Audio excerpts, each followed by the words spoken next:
প্রথমে তোমরা এই ভিডিওটা দেখো, তারপর আমি কিছু কথা বলছি। আলহামদুলিল্লাহ, কোনো সমস্যা নেই। তবে আমি আসবো ইনশাআল্লাহ বাবরি মসজিদ দেখতে। একটা ঐতিহাসিক মসজিদ, কেন আসবো না? শুধু যদি মসজিদ করা হতো তাহলে আমাদের এই ব্যাপারটা নিয়ে মানে মন্তব্য করেছি আমরা যে স্কুল করলে ভালো হতো, হসপিটাল করলে ভালো হতো। এখন উনি যখন সবকিছুই করবেন বলছেন, তাহলে আমাদের আর আপত্তির কোনো জায়গা নেই। আলহামদুলিল্লাহ। এই ভিডিওটা বানানোর কোনো ইচ্ছা ছিল না, আপনার সম্বন্ধে কোনো কথা বলার আমার কোনো ইচ্ছা ছিল না। আপনাকে অনেক সম্মান করি, আমরা সবাই অনেক সম্মান করি। আপনি যেহেতু বলছেন যে যদি শুধু মসজিদ হতো তো আপনার দ্বিধাবোধ হতো। কিসের জন্য আপনার দ্বিধাবোধ হতো? আপনার জ্ঞান আমার থেকে তো অনেক বড়, এটা আমি জানি।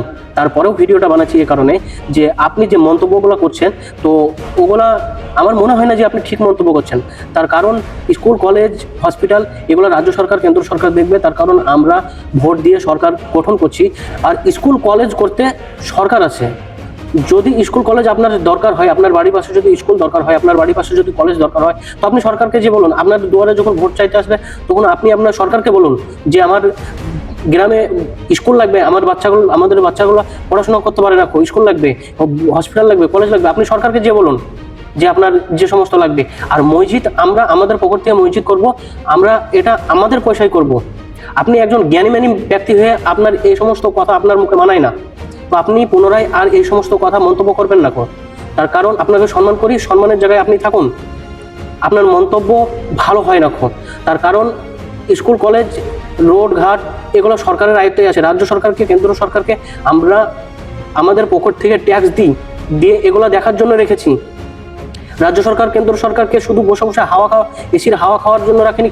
মমতা ব্যানার্জিকে নবন্যা 6 তলার উপরে যে এসিটা চলছে, ওটাও আমাদের ট্যাক্সের টাকা থেকে চলছে। তো ও খালি এসির হাওয়া খাওয়ার জন্য ওদেরকে রাখেনি।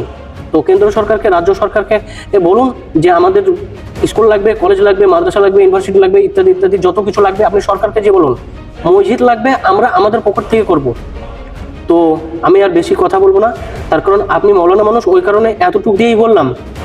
যদি আপনি মৌলানা না হতেন তো এর জবাব ইট পাথর দিয়ে হতো।